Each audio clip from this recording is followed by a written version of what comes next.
Hello and welcome to the Pocket Gamer Podcast. We're here. It's episode number 329. My name's James Gilmore. Throwing his fist in the air with glee is Harry Slater. Hiya. And staring suspiciously down at his groin is Peter Willington. Oh, hello. What's going on down there? Well, wouldn't you like to know? No. What I'm doing is I'm giving it a damn good tapping, giving it a quick swipe. Nice. And making sure that it all comes off nicely. To completion. Right, Yep. Good. Glad we started that way. I am holding up for the stream to behold a tempered glass screen protector, which is smashed to bits. Nice. Nice. Now, I always assumed tempered glass was supposed to be a strong thing. This is something I discovered, public service announcement. Instead of those kind of plastic screen protectors, you get, the filmy ones, like a sheet of plastic. They do these tempered glass ones, which I only just realised, where it's a solid thing and you just slap it on, and they're actually brilliant. Apart from when they get delivered in about 1,000 bits, which That's is not much good, is it? If anything, that's a damning indictment of the product. Yeah, well, it's once it gets onto the phone, it's fine. But that transit stage, anything can happen, Harry, and I does. don't know if anything could happen. Well, In the next half hour. all right, it could break. Yeah, it did break, in fact. Yes, and here's the evidence. There you go. Yeah. You can see. I'm doing journalism, all right. But aren't phone screens made of tempered glass anyway? No, they're made Probably. of Gorilla Glass. Wasn't that, really strong and difficult to break anyway? Yeah, but Yeah, that is, yeah. Gorilla Glass is probably bad tempered, so it's probably tempered glass. Bad tempered glass. But I don't get it. I'm sorry, it's been a long day. All right. Yeah. So I wasn't here last week. What happened? Nothing. It was nothing a normal Common or Garden podcast. Yeah, There was regular podcast happened. We definitely remembered to do all of the sections. We remembered what all of the sections were called. Just as long as there was no extremely exciting and high concept punk being played, then No, everything's none of that. fine. No, Nothing happened. nothing. We definitely didn't try and whore ourselves out for Belgian buns either. That didn't happen. Did not happen. I had real buns in Europe. It was good. I was in Germany, and Germany, Berlin specifically. It's really nice and it's really cheap. I don't understand why everyone doesn't live there. Are they a bun culture? No, they're more of a twisty, bready, pretzely culture. They do like their breads, million different types of breads, and obviously the sausage stuff too. Yeah. But I was expecting capital city prices like you get with Paris and London and all those things. It's cheap as chips, and it's really nice, and everyone's really calm, and no one comes up and Helsinki threatens you cheap? drunkenly. No, Helsinki's hella expensive. It's like No, I like £10 Helsinki. for a beer. Yeah. How many pounds? But yeah. but the company's paying when we're over there. Yeah, I know, but then Which means you can only have one. Yeah. We all have to share it, in Share, fact. get a straw. We have to take gonna our be own horrible. straws. Just to explain, if you're not wondering what the hell we're talking about, we're all off to Helsinki for one of our Pocket Gamer Connects conferences next week, which means we'll be talking to actual real developers. Yes, these people are human, they make games, and occasionally we share the same space and oxygen as them. That's what we'll be doing, so we can get you some hands-on footage and exclusives and stuff like that you don't get anywhere else, because that's what we do, that's what we're all about here. But this week, I suppose we'll have to talk about what happened, I don't know, this week.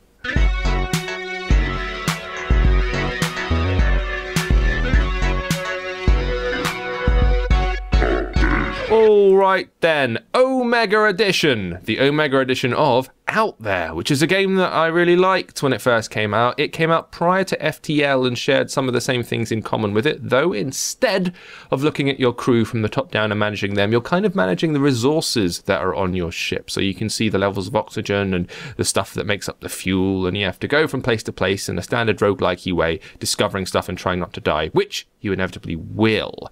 However, what's happening is Out There Omega Edition, which is the souped-up version of it, is currently on sale on both iOS and Android. Usually it's £3.99 or $4.99. Currently it's £1.49 or $1.99, which is right cheap, and it's really good. I know people who are still playing this. George Osborne, in fact, was tweeting about it only today, about how good it was. The Chancellor of the Exchequer. Yeah, and then that... yeah, I don't even want to bring it up.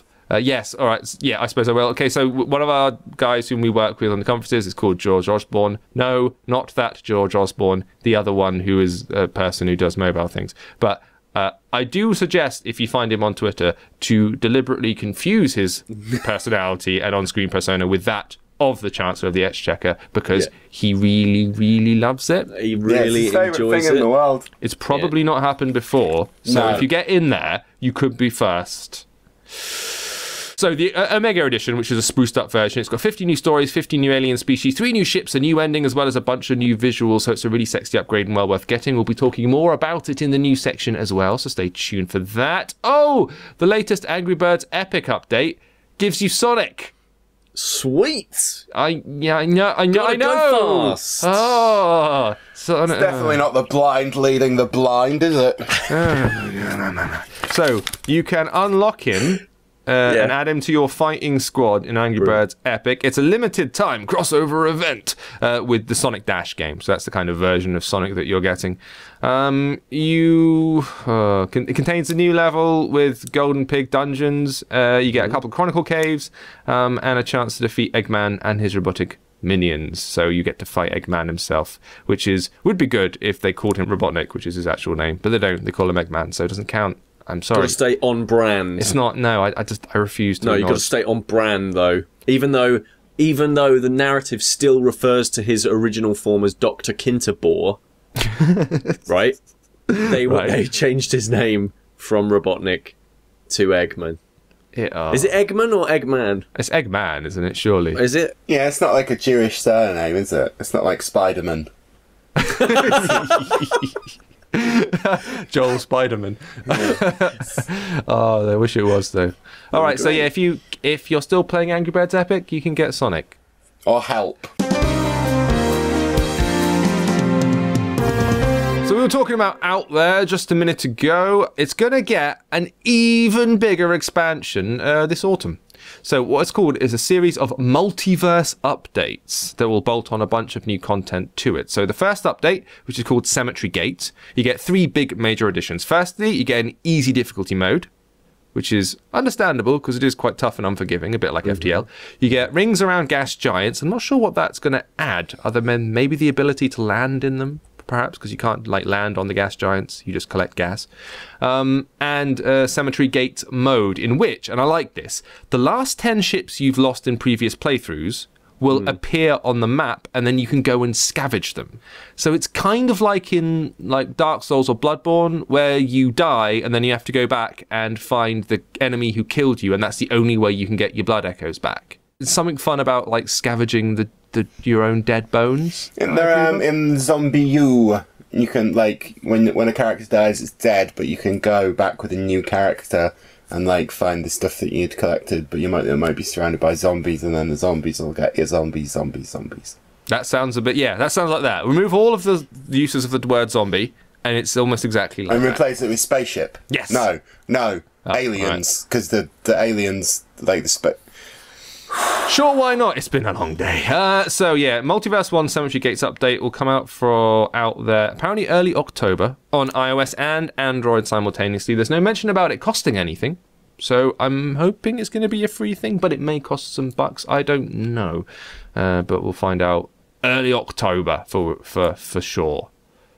So this is something that came out today. This is something I haven't looked at yet, but I'm well interested in. Simogo were very good directors. They done Device 6, they done Year Walk, they done Beat Sneak Bandit, and now they've done a bunch of short stories to accompany Year Walk. Little ebooks, which have been released for free. Yeah. Really? Free, I thought you had to pay for them. Apparently it's for... Hang on. You can download... Let's get this right. Download Bedtime Stories for Awful Children, which is what it's called, for free, while the game costs actual money. I just didn't read the story because the game was really boring. But excuse me, did you say? I mean, Oscar's boring. He's leaving tomorrow, so it doesn't matter. Now, what's with the lackluster? Simogo, I'll point out at this point, one of the few companies that tries to go a little bit like multi. Yes. What's it called when you go through all the different multimedia? I guess. Yeah, there's another word. But yeah, something like that. So they did this before when they did The Sailor's Dream. they released like a 4-podcast episode thing, accompanying story stuff that went through it. Which I listened to the first one, it was actually quite interesting. Yeah, I did, yeah. Yeah, and they've now done this thing, which is, if you liked Yearwalk, it's the weird, creepy horror. They did a companion app with Yearwalk as well, didn't they? They did. So Yeah. they're like expanding on the universes that they create and doing stuff that isn't just playable on a phone, or now I think Yearwalks are going to be coming to Wii U, and it's certainly available on Steam and stuff. You get all this extra stuff as well. Apparently, they're inspired by Swedish folktales, and you get one monster from the game. So, for example, that weird goatee thing that appears and looks well creepy, or that creepy doll with the head that twists around and the eyes are all scratched out. Each book focuses on one of them, and apparently it's designed to haunt both children and their parents. I really like Simogo, and I want to preface anything that I say after this now with that, but I really wish they'd concentrate on making games. Well, like, they're really good at making games. Like, Device 6 is like one of my favourite mobile games. Maybe they are making games, but they also made this as well. I mean, just let it go. Couldn't they make? But there's only a couple of them. Why?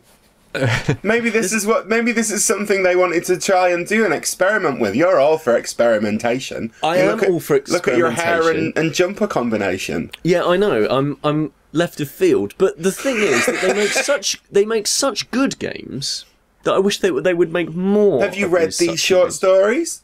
No, I've listened. They might be the best short stories you've ever read. It's possible. I liked the radio production that they did for whatever it was called, Sailor's Dream. But I don't know. I kind of feel like Transmedia. If somebody's a great That's the one. Thank you, Harry. Jesus. Yeah, I just feel like if somebody's a great chef, you want them cooking up incredible culinary delights. Even if they are good at being a mechanic, you probably don't want to waste their time like. Yeah, but if your car was broken and they were there, why? Like, you'd be like, no, sorry, mate, No. I want an omelette. No, what I like to think of is, if you are a great culinary chef, to use your thing, then generally they go home and occasionally go, you know what, I don't want to cook anymore, I need to do something else to get in the right headspace and depressurize for a moment, while still maybe being creative, and then I can go back re-energized and do a really good omelette. Yeah, possible. So I like to think that's what they do here. They're obviously interested in a bunch of things. Beat Sneak Bandit was a rhythm action game, and then they went on to do this, first person horror game, and then it was a sort of story text based adventure involved twisting things around, and like they clearly are interested in a whole bunch of different approaches and different styles. And then they did podcasts, and now they're doing books. It's like, clearly they've got lots and lots of things that they're interested in, and I get the impression that one serves as a palate cleanser for the other. They're like, I'll do this now, and this is new and fresh, and then maybe we'll come back to something else later, and that'll give us an idea for doing something else. Yeah, because like, when it comes to developers on the App Store, there are lots of developers that have a very specific style, like Nitrome and Ravenous and the other ones, and you always know that's a Ravenous game, that's a Nitrome game, that's a other one's game. Yeah. But the great thing about Simogo is that they experiment and they do different things and they try things out and they see what works. And I think that should always be championed. And I think Peter is being a stick in the mud. Fine. Well, just to reassure Peter, in addition to that news, we did find out that they are working on 2 games at this very moment. Oh, and okay, one of them. right. You could have led with that, then we wouldn't have had all this bloody conversation. So, apparently 2 games are currently being worked on, one of which will appear this year. So there you go. Don't worry, Peter. You're going to get Simogo games all over your face. I'm happy now. I'm happy. Splendid. Job done. All right, then. So, Goat Simulator MMO, what the hell is this? I think you just described it in what, like, that's it. That's all you need to say about it. Because I've not... This is a joke gone too far, isn't it? Well, yeah, it's gone too far down the road. It's turned left. It's gone to the end of the pier. It's got on a boat. It's sailed across to another continent, and it's set up shop over there. And that's so apparently what this is a spin-off because they did Goat Simulator originally, right? And then they went right. Let's do a survival goat with zombies thing and call it Goat Z, not to be confused with that. Don't Google that. So MMO Simulator is Goat Simulator, but it now uses it to make fun of MMO games. So you choose from 5 different classes of goats, including one that's a microwave with legs. That's not really a goat, is it? No, it's not, is it? And then there's a bunch of quests you have to send your goat on through like a fantasy environment, and the idea is you have to reach level 101, and you dress him up, and he's got a funny hat and a fishing rod, and he runs into people, and he makes it rain occasionally, like dollars. This is a bridge too far, isn't it? Yeah. If you like it, then you like it, then you'll play it. Like, who cares? I'm sure it plays funny. Like, I mean, these are £3 jokes that you buy, and then you laugh for about an hour and a half, and then you delete it and forget all about it. Like, they're good games. I mean, that's better value than most films, isn't it? Yeah, they're not technically accomplished games, but they are funny games. I mean, when I played the first Goat Simulator on mobile, I found it fun to whip out my tongue and latch onto the car that was doing circuits and run around and jump into the pool, and I found that all fun. That was all dandy, and I'm sure I'll enjoy this one for a bit. But I don't see a lot of lasting value in any of these sorts of things, unless of course it is a 60-hour long MMO, in which case I doubt it. Although it's got lots of quests, but no, I don't think it's supposed to be taken super seriously, or any of this goat nonsense is. It's £3.99, $4.99, so it ain't the cheapest. It's available on the App Store and Google Play right now. So if you wanted to go and get it, technically it's a new release, but I just wanted someone to explain what the hell it was all about, really. Goats! Sorted. All right, XCOM, Enemy Unknown, that ever so good game that came out on all the platforms, including iOS, a very good version on iOS as well. It now is probably heading to the Vita. We've had one of those ESRB rating board leaks, when it appears on the ratings board and it's been classified and someone finds it like, oh, look, the SRB has rated XCOM for this platform, and Vita. So one of those has popped up, which suggests it's definitely coming. Because we had the same thing. I remember when they did Knights of the Old Republic, that got leaked in the same way. People went, oh, someone's classified it in Australia for the App Store. And you're like, all right then, so it's almost certainly happening. Interestingly, I'm not sure whether this is a better fit or not, because ideally you play it mouse and keyboard. It did work okay with controllers, but it's a little bit awkward using the old, dual analogs to drag the cursor around. You know what I mean? Do you remember trying to play Lemmings on the Mega Drive? Yeah. Oh, God. Yeah. It's like that. I mean, that's a lot of hassle. Yeah, not or ideal. You could just, use the Vita's touchscreen. Exactly. That's the thing. It does have the option of using a touchscreen, but it's a much smaller touchscreen, isn't it? No. Not. I mean, like it would be a much compared to bigger, an iPad.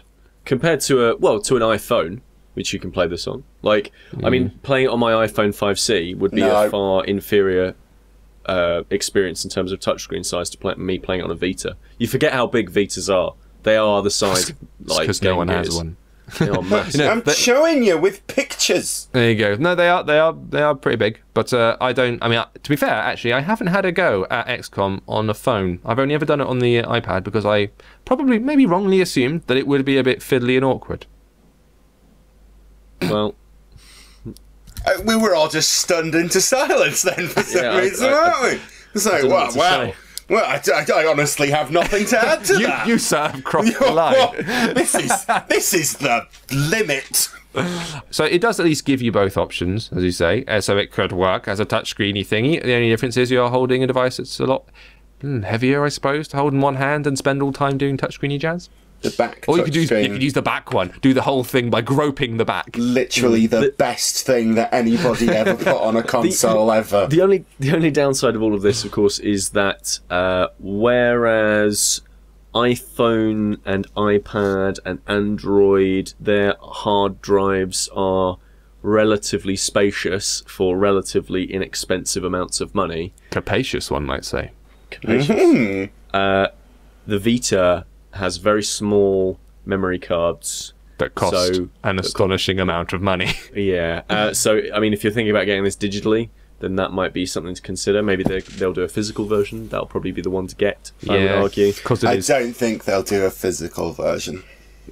If they do it digitally, though, like the iPad version is like 2 gig at least. Yeah. And those memory cards are expensive. Yeah.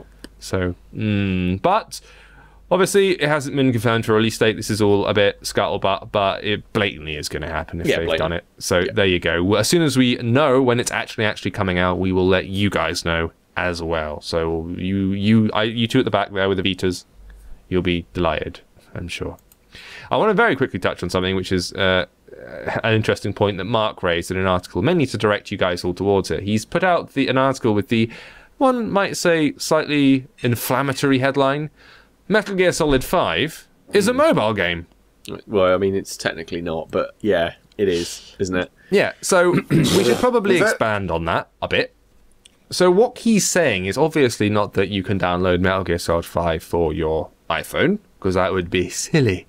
What he's actually saying is that it uses a bunch of the dynamics and indeed payment model systems that you find in mobile, and is indicative of the gradual creep of mobile payment options. He basically stole this feature idea from a feature I wrote about how Destiny was basically a mobile game. Ah, well, that only serves to back it up further. Not only Destiny, but Dead Space 3 and a couple of other games have very, recently and prominently featured a lot of very mobile-centric stuff.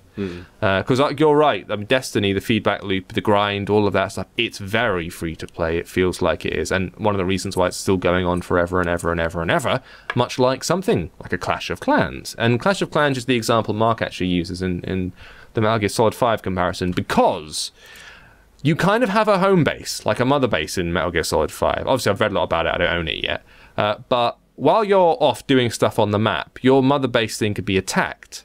So you have to go back and make sure that it is defended, and then leave it all defended, and you can put a shield up in it that lasts for a number of hours, meaning it's immune from attack for that period of time, while you go off and do other things. And then when you fire up the game in, come back, oh, it's been attacked by someone else, so you have to fix it and go back and maybe take out the people who did it. Much like a Clash of Clans. You've basically got a little home base like in Clash of Clans, and you have to defend it in the same way, even down to things like having login bonuses for logging in every day, like in free-to-play games, and microtransactions. That's because mobile is the future. Yeah, well, whether you like it or not, for better or for worse. It's just another example of this game, which has been getting 10 out of 10 and 5 out of 5 across the board, has got a bunch of this mobile stuff in that allegedly everyone on console absolutely hates. Yeah, well, they can all shut up. That is strange, though, isn't it? Like, how it's acceptable in one game, but it's not acceptable in another. It's like, when I was playing Fallout Shelter, I was like, okay, yeah, this is all fine and dandy and good and whatever, but most of this stuff has already been done to death in other, management buildy type games. And then, but everyone's like, oh, I love Fallout Shelter, it's so great. It's like, but you were the exact same people who were railing against this stuff in, Tiny Tower, and it's slightly indicative of an audience that believes that console is king because it's always been around forever, and is therefore it would be sacrilegious to go against what console is doing, and anything infringing on mobile mobile or anything like that, like free to play, like microtransactions, like all of this other stuff, is somehow destroying the purity of video games. And B, I think it's pretty indicative of a wider gaming press that has got literally no clue about what mobile's doing. Like people are sort of like pointing to this stuff and going, look how exciting and new this is. And it's like, this has been going on since, like, King of Thieves. Do you remember King of Thieves on mobile? Yeah, it came out like 9 months ago. It's the exact same thing of set up plans for a home base that can't be raided. Well, we should point out that this is obviously only a small element of the game, and you don't actually have to do any of it if you don't want to. There are these mother base coins which you can buy, coin packs up to £39, just like the old free-to-play games. I don't know if it's Kojima doing some of his postmodern, slanty sort of looking sideways look at, oh, look, I'm taking the piss out of it while still doing it, because that's what he's known for doing. But it's still in there, and you can still do it. And yeah, yeah, interesting, I guess. But it's because it's interesting. It is interesting. Like saying I'm going to create a persistent world that you've got to raid. It is, you know, that is fascinating in terms of games design because it gets people playing. It gives somebody a multiplayer aspect. It keeps people coming back to the game that they've spent £40 on. You know, it means that you don't play the game, complete the game, and whip it down CEX. You know, within 2 days. Within 2 days. It's interesting games design, and for some reason this is totally acceptable. And because Big Boss is in it, so it's fine. Yeah, and Kojima did it, and he's amazing. Kojima. Have you seen Kojima? He's amazing. He's pretty brilliant. I'm really looking forward to playing it. Like I'm really looking forward to playing MGS5, and I finished Ground Zeroes last weekend. Loved it. I think it's absolutely brilliant. I think it's a really great step forward for Metal Gear. I think it's absolutely revolutionised the way that you can think about stealth action. But you have to, you know, regardless of how much you like these things, I think people have to understand that Dead Space 3 was not an anomaly. Yeah, well, Forza 5 has had microtransactions in it. Mortal Kombat. Call of Duty's got random booster packs Killer that you Instinct, can buy. Like Dead or Alive 5 does a whole bunch of, like, you download the game, you get 2 characters, and then everybody else rotates like a MOBA. Like, I mean, like all of this. Yeah, all of the MOBAs, like 2 of the most popular esports games, League of Legends, and the other one that I've forgotten the name of, Dota, yeah, are free to play things. And Team Fortress 2 is free to play, probably. I'm just saying games now, but the fact stands. Unfortunately, everyone's going to need to get used to it. I say unfortunately, people are just going to have to get used to it because this is what has been decided works. And I don't mean decided by some developers up on high. It's been decided by you. Yep. I'm looking at all of you now through your ears. The market has spoken where this stuff is concerned. That's where all the money is. And the money means you obviously liking it. So that's what they're all doing. That's why they're all making free-to-play games. This is a symptom of something that you have created. Yep. So, well done! Well done! Thanks, market forces.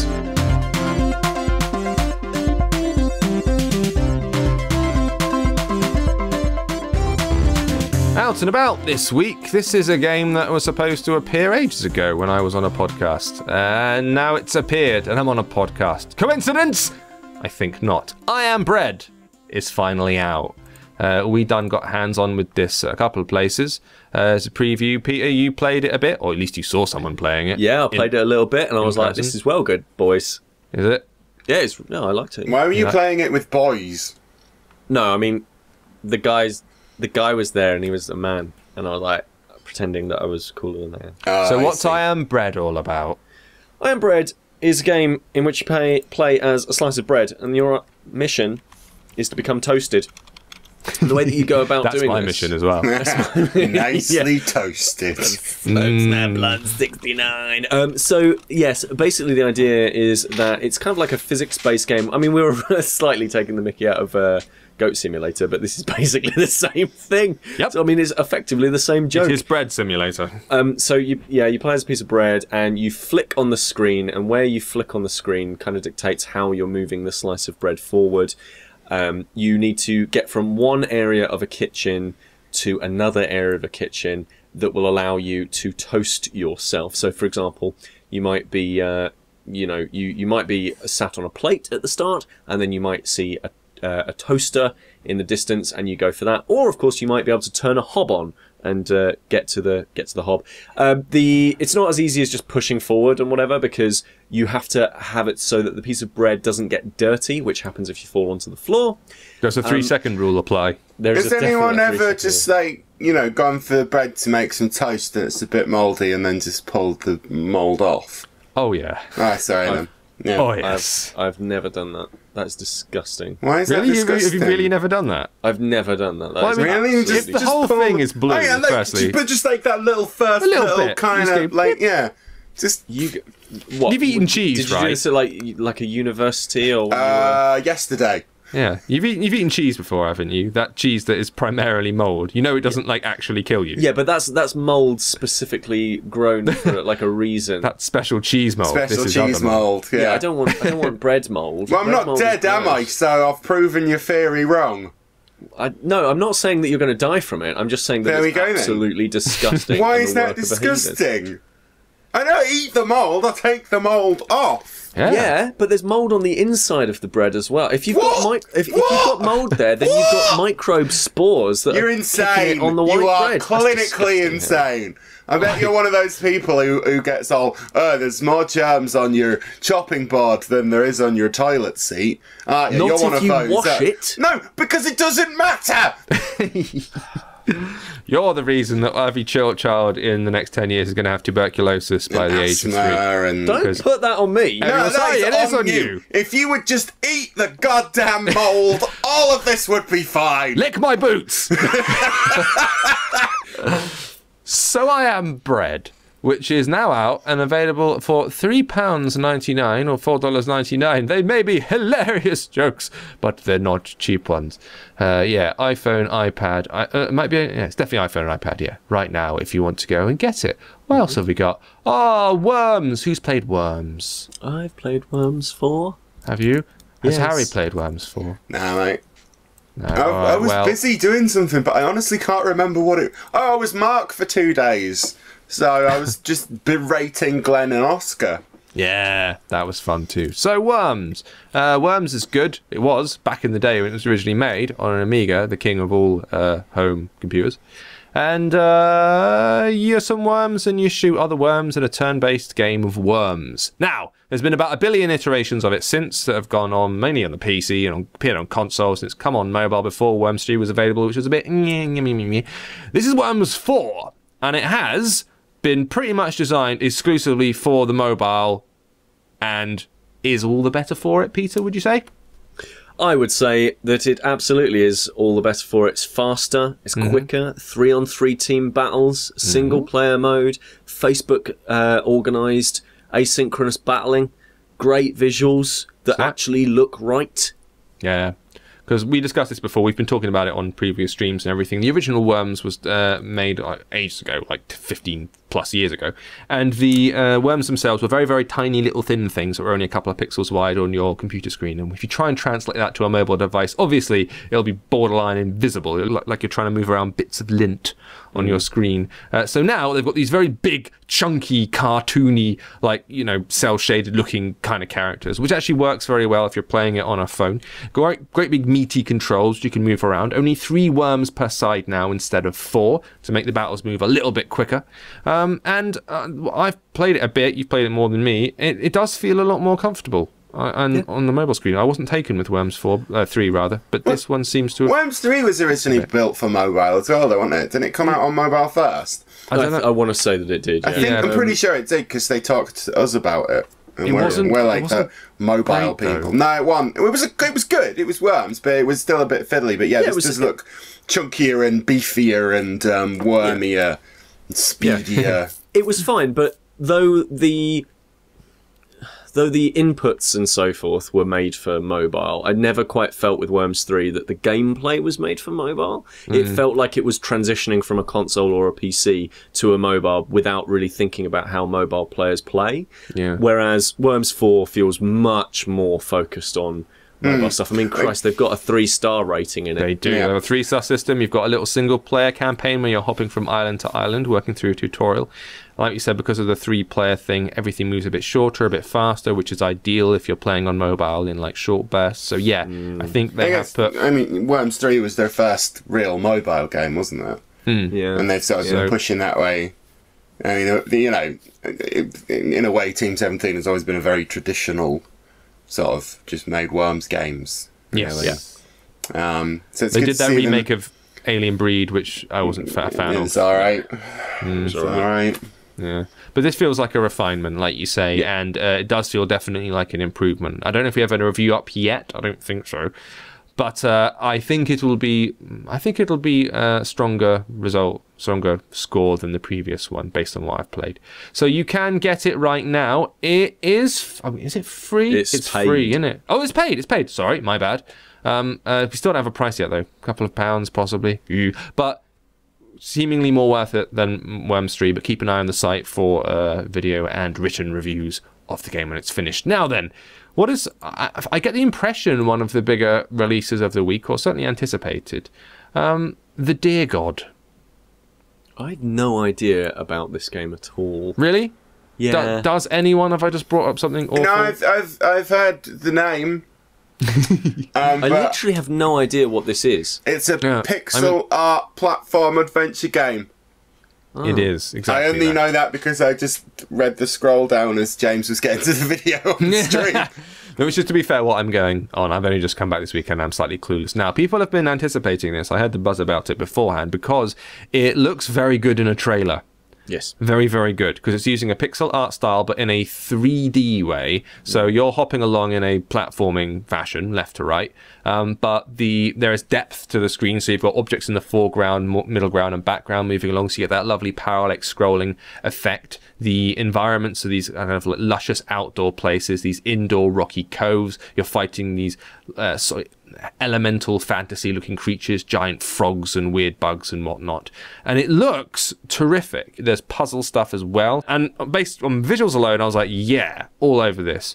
The couple of notes I've seen of it so far have actually not been that strong. The feedback I've heard initially is that it doesn't live up to the visuals, perhaps. But I'm not going to pass judgment on it until we've actually played it. And Glenn Fox will pass judgment on it next week sometime if he actually writes the review. Excellent. All right, then. So you can look forward to that. We're going all inside baseball now, aren't we? Yeah, you can look forward to that one. I'm going to totally play this when I'm going to Helsinki. That's going to be my playing game. Nice. I haven't thought about what game I'm going to play. Playing games, important lads. Are you guys going on the same plane? I think yes, we are. We're playing That's buddies. really dangerous, because if you two die in a plane crash, heaven forbid, who's going to run the streams? What? That would be my first consideration. Yeah, it's like Marvel never used to let Mark Millar and that man whose name I've forgotten get on the same plane in case it crashed because they made them so much money. Harry? I didn't know that. Well, that probably doesn't apply to us in terms of making the people so much money. No, that's true. But making me happy. Oh, that's true. Well, all right. Well, we'll aim not to crash into a mountain. How about that? I won't play Dear God, and I'll sit over the pilot's shoulder telling him, left a bit, higher, 36,000 feet. Every time another plane flies past, which happens often in planes, just put a helmet on, just in case. That's important. That's good news there. I'm just checking on the App Store to see how much money it costs, because I assume it's going to cost some dollar. It's $4.99, in fact. I believe. So, yeah, $6.99. So that's going to come out of £4.99, if that and is. that's a money off sale, I believe, as well. My word. Yeah, all right. And so, the Dear God, opinions to follow. We'll do videos and stuff on it in the future, and we'll certainly do reviews when they come. Here's something else I played yesterday. Did you play... it's called Seashine. Did you play Seashine? It's got fish in it.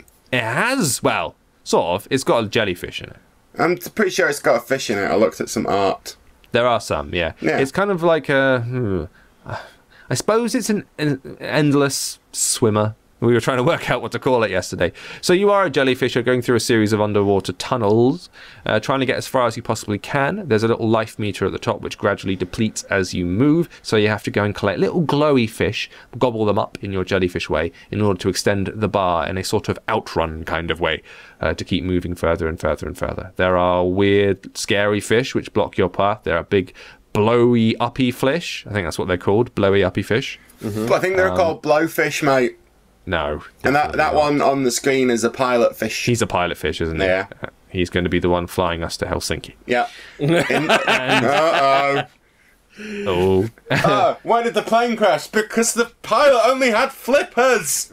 And after a couple of minutes, he's asphyxiated in the cabin. Oh, it's a nightmare.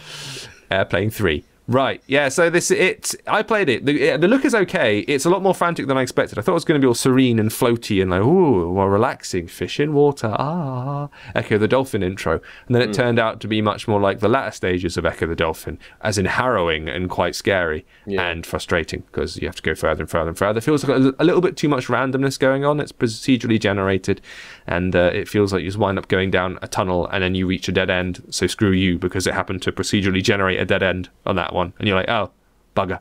But it's out for free on iOS and Android. as well, if you want to get it both. Seashine. Is there anything else that came out this week that perhaps Harry would like to talk about? There's Unkilled, but I was going to talk about that in Throne of Games of Games. Throne of Game of Thrones. All right, and that's cool. I will do that. Peter, anything you saw that you thought was particularly sexy? Or anything I did on the stream? No, I'm going to talk about a game that came out this week. Oh, good. Brilliant. For my thing. All right, then, in that case, extended Game of Thrones / out and about this week. Let's do it. Come sit upon my throne of game. Harry, you're going to tell us about Dead Trigger 3, aren't you? Dead Trigger 3, the re-deadening. Unkilled is a first-person shooter from Madfinger that sees you killing zombies. Oh, where have we heard that before? But it's actually quite a lot different from... Well, not quite a lot different. It's actually slightly different from Dead Trigger. The controls are a lot simpler. So, whereas in Dead Trigger? I don't think that's a word. Dead Trigger, you had all buttons and stuff. In this one, you just put... When your crosshair is over something that it can shoot, it will just start shooting. That's what it did in Dead Trigger 2, Harry. Is it? Yep. Really?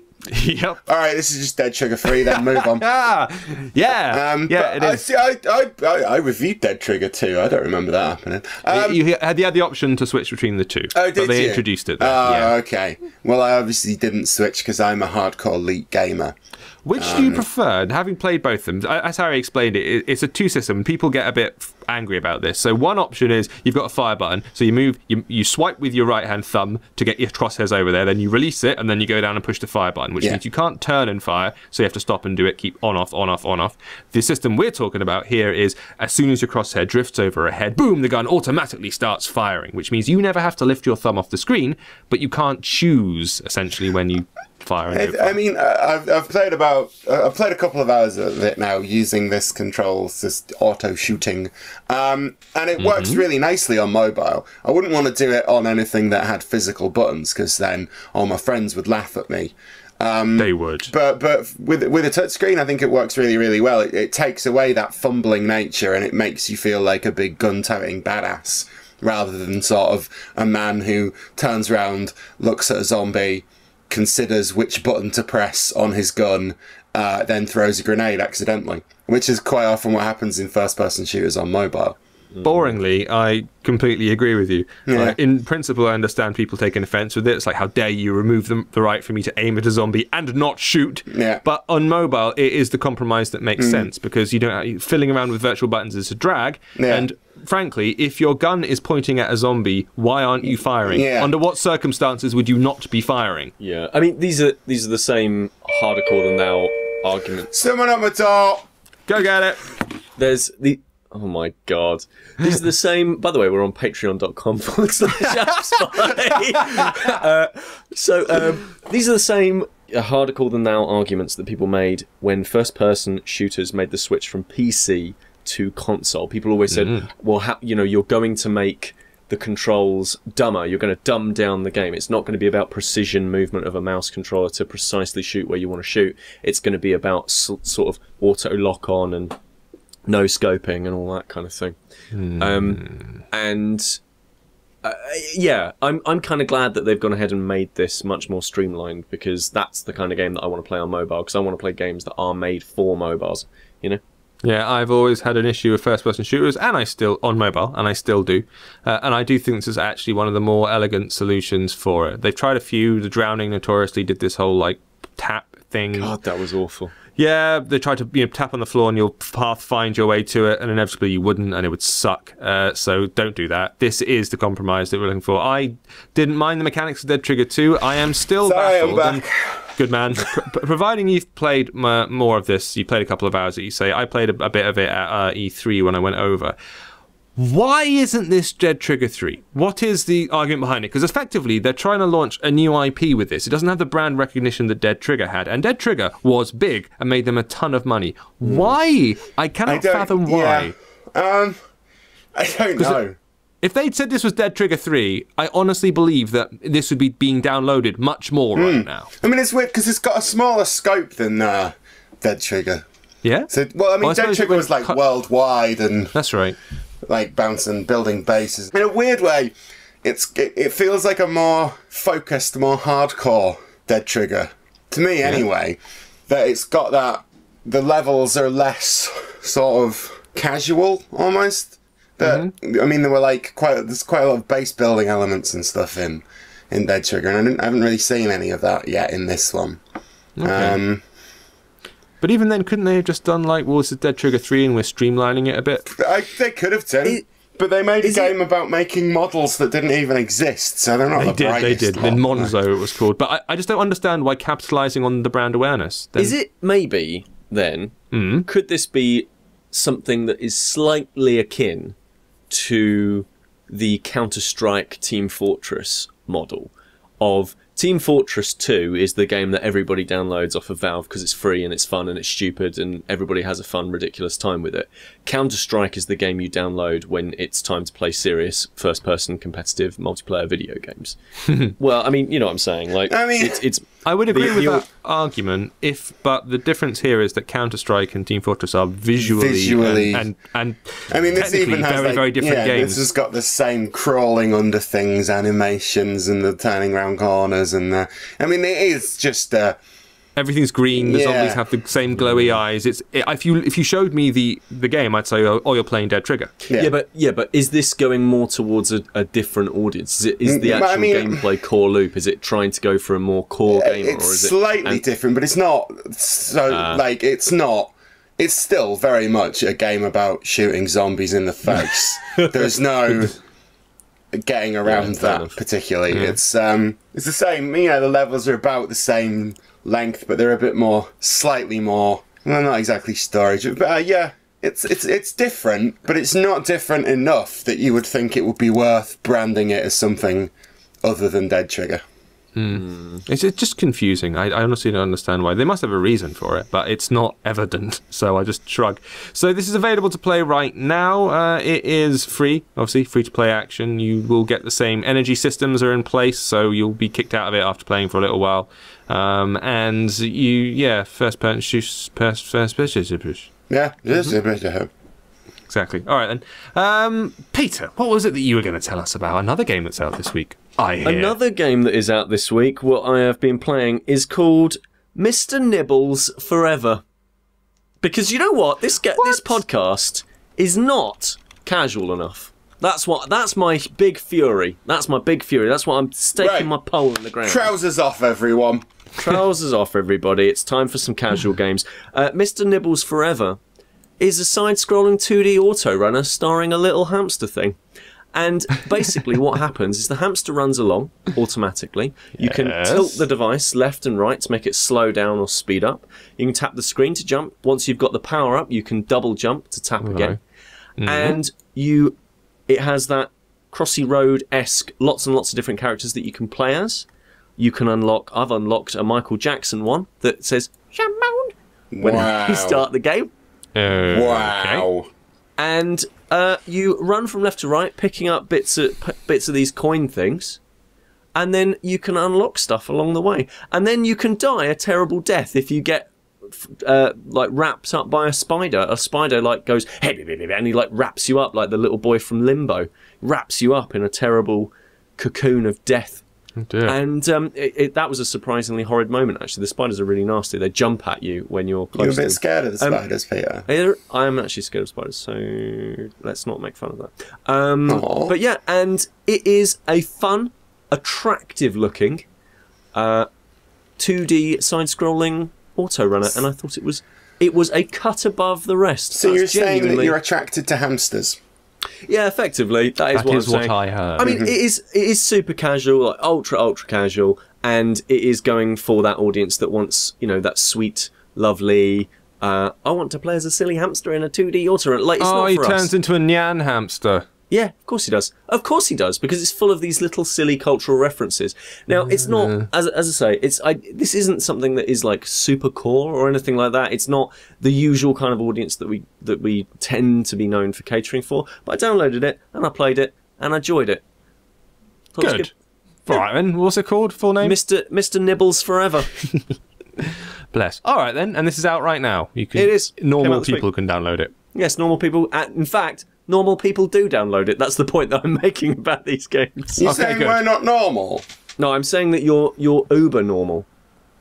You're the most normal. You're right. the most normal. The normalist. I would, yeah, that's what I would think. Good stuff. All right. Well, I was supposed to be playing Lara Croft Go this week. That's what I planned to do. That was going to be my plane and train and German game, what I played. And I totally didn't, because I never found enough time to sit down and do it. And I didn't want to do it in just 2-minute bits. So I wound up playing loads more Geometry Wars 3. Which I've still got, which hasn't come off my phone since it first appeared. And that, I think, says something, because it's not a small game. I mean, it's not 2 gig or anything, but it's not teeny. But I find myself hesitant to delete it. And it's really good fun still. It's really, because all the different levels, the variety of different missions and level structures really combines to make something that's kind of a fresh challenge every time. Because that core mechanic has been so well honed by the guys responsible. So from Geo Wars 1 to Geo Wars 2, the play areas existed. They were always the same, just a great big rectangle. But then you had all these different modes. You had your survival modes and your pacifism modes, and you had different objectives and different types of enemies. That's how they made variety. This time, it's all of that, and the environments themselves are radically different, because they're these 3D structures that you float across the surface of. So there are a couple of flat 2D levels, but primarily you're going along kind of lots of regular and irregular shapes. So it's like a big old cylinder, and you're flying around something that looks like a pillar box, and sometimes it's a weird triangle or a big globe, and each one of those environments provides a completely different challenge, because very often you can't see half the enemies you're dealing with because they're on the dark side of the globe or the other side of the square or whatever it might be. And so one level is very, very unique to the other based purely around it. And I pointed all this out when I initially got it, and I was like, yeah, I'm not sure if it's my favorite or anything, and I'm still not sure if it is. But in terms of a mobile-focused shooter, and Harry mentioned the developer who's very, very good at doing dual-stick shooters previously, which is another name that's fallen out of my head. What's the name of the guys? Or the guy in question? Radiant Games. Radiant Games, there you go, who does very good twin-stick shooters on touchscreens, because it's a tricky thing to get right. This is one of the best, if not the best. I don't know, it's been out ages, but it hasn't come off my phone. And there are very few games I can say that about, where it's just stayed there for months and months, because we're always deleting stuff to download, make space to download new games to play for the site. Geo Wars 3 still there, still good, still really good. If you haven't got it yet, it's much cheaper than it is on Xbox Live or on bloody PSN or whatever. Well, you're saying at the start that you've got 15 different iPhones anyway, so I mean, saying it's on all of them. Oh, right, okay. It's on all of them. I play them all a toe each. Like that. I'm like some kind of freaky Geo Wars octopus. Nice. Kind of turning me on a bit with that. I've got a whole YouTube channel dedicated to it. Whoa. You don't want to see what I'm using to play the 11th one. Right. Nose? Sure, why not? That'll do, won't it? No, That's I it. hope so.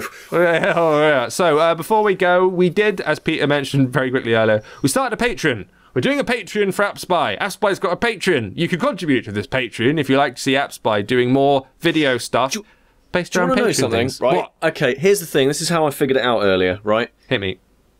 It's per month, the Patreon, Yep. so we'll take money every month from you. If you give $1, that is about 50 pence in British money, right? Or whatever it is. But if you give $1 per month for the amount of entertainment that you get out of the things that the AppSpy team tends to make, videos, podcasts, streams, that kind of thing. Peter's polo neck. Yeah, exactly. Is that a polo neck? Well, It's not. It's half and half, isn't it? it? Yeah, I mean, it's kind of a half. It's a bit too short. It's riding up me anyway. Anyway, if you give $1 or whatever it is that you feel like you can afford, $3, $4, whatever, you are actively helping media get made, and you are paying for the things that you want to see. So if you use ad blocker, brilliant. Go and use ad blocker and give us $2 or $3 directly. That will give us so much more money in the long run than just simply the number of impressions that you get and the number of YouTube views, videos that we can serve you and that kind of thing. So if you feel like supporting us, that really would help. And what it allows us to do is make the more fun, silly videos. So the things we've done where we've gone to conferences and done stuff on camera, that costs a lot to go out and do it and everything. It's things like Jeff and anything which involves some post-production or special effects takes a lot of time, and we can't afford to spend that time because we have to be doing the other videos. So all of the fun, creative, cool stuff that we've done from time to time and really want to do and actually carry on doing on a regular basis, That's what it's for. So if you want to see us do flexy, fun, cool stuff, then Flexi. that would be lovely. Yeah. Seeing us flex, rather. I'd pay for a video of you flexing. There it is.